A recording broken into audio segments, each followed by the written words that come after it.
15 दिन 12 दिन तक लाइट नहीं आता था। क्या ये बात गलत है भाई? आज है ऐसी स्थिति? आज 20 से 22 घंटा लाइट आता है कि नहीं आता है?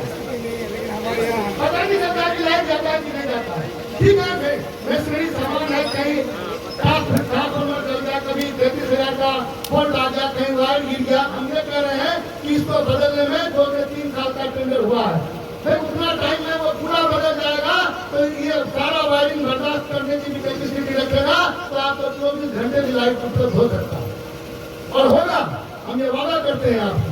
ठीक है, कहीं कहीं समस्या आती है, वोल्टेज की भी समस्या है, उसको बदलने का काम किया जा रहा है, क्योंकि एक जगह नहीं है पूरे। आपको तो मैं कह रहा हूँ कि 40% लोगों के लिए जो स्ट्रक्चर था उसी पर 100% चल रहा है आज के डेट में। जाहिर सी बात है कि डिफेक्टिव होगा, कहीं वोल्टेज की समस्या होगी, कहीं और कुछ होगा, लेकिन फिर भी इसको दूर करने का बहुत जगह वोल्टेज का समस्या था, उसको हम लोगों ने दूर करने का काम किया।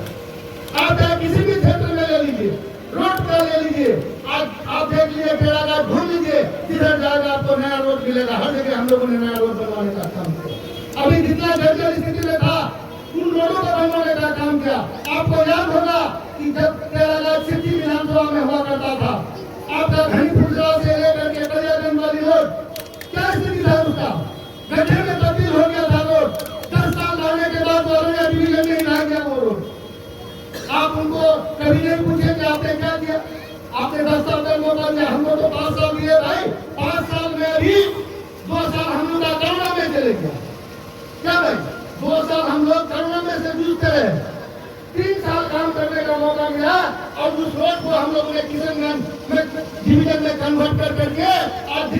लेकिन जहाँ तक सवाल रहा कि आज इतना कुछ करने के बाद फिर भी आज हम एहसास करते हैं कि बहादुरगंज टेढ़ागाछ रोड जब तक शुरू नहीं हो जाता हमको लगता है कि हम कुछ किए ही नहीं। हमको खुद इस बात का एहसास हो रहा है। लेकिन आपको मालूम होगा कि बहादुरगंज टेढ़ागाछ रोड को लाने में, करवाने में क्या क्या दुश्वारियों का सामना करना पड़ रहा है, क्योंकि बहुत बड़ा योजना है। वो 218 करोड़ की लागत से बनना है। उसको टेंडर हुआ, सारे लोगों को मालूम है कि 1 साल पहले टेंडर हुआ। टेंडर होने के बाद मंत्री को जो उसका सही मुआवजा नहीं मिला तो फिर रीटेंडर कर दिया। रीटेंडर होने के बाद आपने देखा होगा कि फिर हाईकोर्ट से स्टे आ गया। स्टे के बाद हाईकोर्ट में तारीखें हुई, तारीख के बाद ऊपर वाले का कदम है। फिर हम लोगों ने विभाग से कह करके उसको रिपेयर करवाने का भी काम के लिए पैसा मंगवाया और बहुत जल्द, चूंकि अभी बरसात का टाइम है, जो भी थोड़ा बहुत रिपेयर होगा तो खराब हो जाएगा। क्योंकि ठेकेदार इतना जल्दी काम शुरू करेगा तो पहले उसको प्लॉट मिले लेगा, अपना प्लांट बैठाएगा, क्योंकि बड़ा योजना है, उसमें वक्त लगेगा। तो 33 फीट चौड़ाई के साथ बनने जा रहा है। 82 पुल पुलिया होगा इस 28.5 किलोमीटर सड़क में, 82 पुल पुलिया। और उसका अमाउंट भी बढ़ गया। उसमें तो 218 करोड़ था, अभी फिर जब कुछ सामान महंगा हो गया तो 234 करोड़ के, 2 अरब 34 करोड़ के लागत से बनने जा रहा है। आज लोगों को चुभ रहा है। कुछ लोग तो लगे हुए थे कि ये रोड बने ही नहीं। ये चूंकि वो चाह रहे थे कि ये रोड नहीं बनेगा, लेकिन लोगों के हम कोर्ट तक पहुंच गए कुछ लोग कि रोड नहीं बने। खाली मेरे लिए कि भाई विधायक जी को गरावाली पुल का क्या स्थिति था? 2002 में संजय शाहनवाज साहब पुल बनाए, आपका बड़को पायल का पुल वही खड़ा रह गया, एक आदमी भी पार नहीं किया, धारा दूसरे तरफ से चले गई। कोई आज तक सवाल किया था विधानसभा में कि वो पुल बनना चाहिए? आप ही का बेटा था जो विधानसभा में क्वेश्चन किया और उसका असर ये हुआ कि आपका तोड़घाट में भी पुल बन रहा है, आपका लोधाबाड़ी में भी पुल बन रहा है, आपका और जगह झुमकी पुल। देखिए कितने दिन से इसके अंदर इंशाल्लाह जब चुनाव आएगा तो आपको भी उपलब्ध कराया जाएगा कि आपके पंचायत में हमने क्या क्या काम करने का काम किया। एक पंचायत में कोई ऐसा पंचायत नहीं है कि जहाँ काम नहीं हुआ है। हर पंचायत, हर मुखिया यही कहता है कि मेरे पंचायत में ज्यादा काम हुआ है, मेरे पंचायत के विधायक ज्यादा काम किए हैं। अब तक चाहे वो पंचायत हो, टेढ़ागाछ का हो, डिगलगंज का हो, हर आदमी यही कहता है। अब रोड पुल पुलिया का तो हुआ, स्वास्थ्य क्षेत्र में देख लीजिए क्या स्थिति था। आज अगर कोई फोन करता है, उस फोन का संज्ञान लिया जाता है, आपके फोन का रिस्पॉन्स लिया जाता है और उसके लिए उसको, चाहे वो डॉक्टर हो, बीडीओ हो, सीओ हो, जहाँ जैसे जरूरत पड़ती है हम लोग उसको करवाने का काम करते हैं। मान लो आगे जाकर के आप गाड़ी बंद होगी, आप देखिए नया ताला चला, 3 एम्बुलेंस आपके हॉस्पिटल में मौजूद है। हमारे बहादुरगंज में भी टोटल एम्बुलेंस को हटा करके 4 नया एम्बुलेंस कर दिया गया है। उसके बाद भी कमी था डेड बॉडी धोने के लिए। डेड बॉडी धोने के लिए कोई आम गाड़ी नहीं ठीक होता है जल्दी। कोई अगर इंतकाल कर गया है उसका अगर इसको अगर डेड बॉडी को लेके जाइएगा तो जल्दी तैयार नहीं होता है, बहुत ज्यादा पैसा दीजिएगा तो जाके वो लेके ले जाने के लिए तैयार होता है। तो फिर हम लोग यही मार्च के सत्र में विधानसभा में क्वेश्चन किए, 1 महीना के बाद भी हमारे यहाँ सब वाहन भेजने का काम किया। आज वो भी बाजूगंज में मौजूद है। आज सब वाहन आपका अगर डेड बॉडी ढोने के लिए वो भी वाहन मौजूद है। हम लोग तो आकर के काम करने का काम किए, हर वक्त 24 घंटा आपके फिक्र में कि कैसे बेहतर हो। आप देख लीजिए, कोई सपने में भी नहीं सोचा था कि डिसम्बरा पुल बनेगा, इसी बार बन जाएगा, कोई सोचा भी नहीं था। मुख्यमंत्री बजट यात्रा पर आ रहे थे, हम लोगों को पूछा गया कि आपके यहाँ क्या क्या जरूरी है, 2-3 अहम काम हमको दीजिए। हमने 2-3 काम देने का काम किया था, निसंदरा पुल, दूसरा मटियारी पुल और तीसरा बहादुरगंज बाईपास। जो हमारे भाई लोग जाते हैं तो अक्सर जाम का सामना करना पड़ता है बहादुरगंज में, तो उसको बाईपास के लिए हम लोग प्रपोजल दिए थे, लेकिन उसमें से मुख्यमंत्री ने एक काम को स्वीकृति किया, वो था आपका निसंदरा घाट में पुल का काम। वो भी आपका 7-8 पाया बन के तैयार है। हम समझते हैं कि दिसंबर जनवरी तक इंशाअल्लाह हमारे लोग उस पर आवागमन करेंगे। हम लोग तो काम करने का काम किया। आपका मटियारी घाट का पुल वो भी प्रोसेस में है, इंशाअल्लाह वो भी अगर आप लोगों ने मौका दिया तो वो भी आपके आने वाले दिन में वो भी पुल आपका तैयार करके मैं दिखाने का काम करूंगा। अभी बोल रहे थे मुखिया जी, नारायण जी, सुजापुर तो हमको उम्मीद ये है कि शायद इलेक्शन से पहले ही हो जाए। अगर नहीं होगा तो इलेक्शन के बाद इंशाअल्लाह हम लोग उसको करवाने का काम करेंगे, क्योंकि ये टेंडर में किया हुआ है, क्योंकि सरकार की नीति है। हम लोग बहुत जद्दोजहद कर करके उनसे लेना पड़ता है। हो सकता है कि सरकार नहीं करे, लेकिन मुझे उम्मीद है कि चुनाव आचार संहिता लगने से पहले हो सकता है इस पुल का शिलान्यास हो जाएगा, इस पुल की घोषणा हो जाए, क्योंकि सुइया भी बड़ा पुल लगेगा, तो लाहौरी पुल के तरह ही वहां भी पुल होगा। तो हम लोग तो एक एक काम को चुन करके करने का काम किए, कभी भेदभाव नहीं किए। कोई भी आया हम लोगों के पास, हम लोग कभी भेदभाव करने का काम नहीं किए, उसको करने का काम किए। आज जिसको आपने 16 साल दिया, वो आकर के अपने काम को एक उपलब्धि नहीं मिल पा रहा है। एक उपलब्धि आपने आपको 10 साल दिया, लेकिन बहादुरगंज में उसको 16 साल मौका मिला, एक उपलब्धि नहीं गिरा पा रहा है। मेरा शिकायत करते फिर रहा है, विधायक जी ऐसा पैसा ले लिया, ये लिया, वो लिया।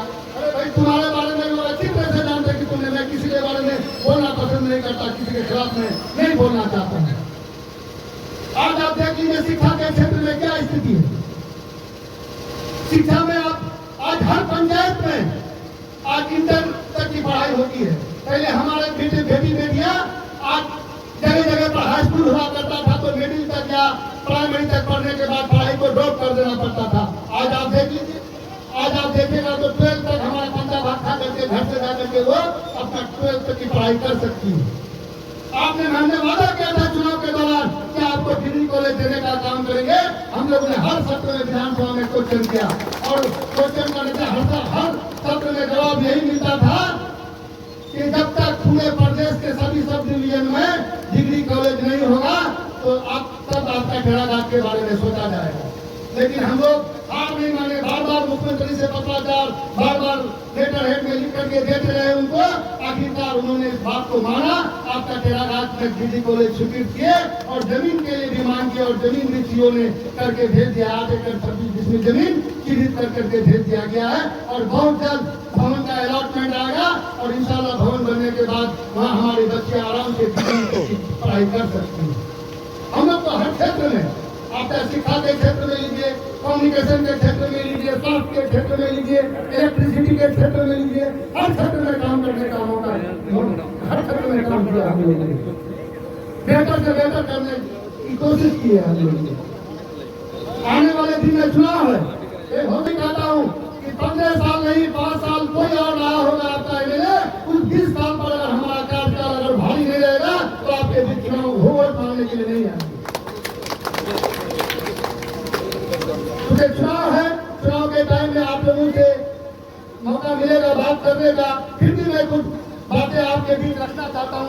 हम अपने नेता के बारे में आपने देखा होगा कि हर आदमी चुनाव मैनिफेस्टो बनाता है, और लेकिन हमारे नेता ने संकल्प लिया है, 5 संकल्प है उनका, कि अगर हमारी सरकार बनती है तो माँ बहन मान योजना के तहत हर माँ बहन को 2500 रुपया दिया जाएगा।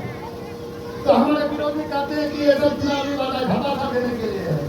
आप पता कर लीजिए, झारखंड बगल का राज्य है, पता कर लीजिए, वहाँ इंडिया गठबंधन की सरकार है, वहाँ 25 करोड़ का सबके खाते में जा रहा है। तो आप अपना गूगल पर सर्च कर लीजिए, सबके पास एंड्रॉइड मोबाइल है, आप सर्च करके देख लीजिए झारखंड में अगर के माँ बहन की कौन सी योजना लागू है जिसमें तो आर्थिक लाभ मिलता है, तो आपको आ जाएगा कि माँ बहन मान योजना के तहत मिला है।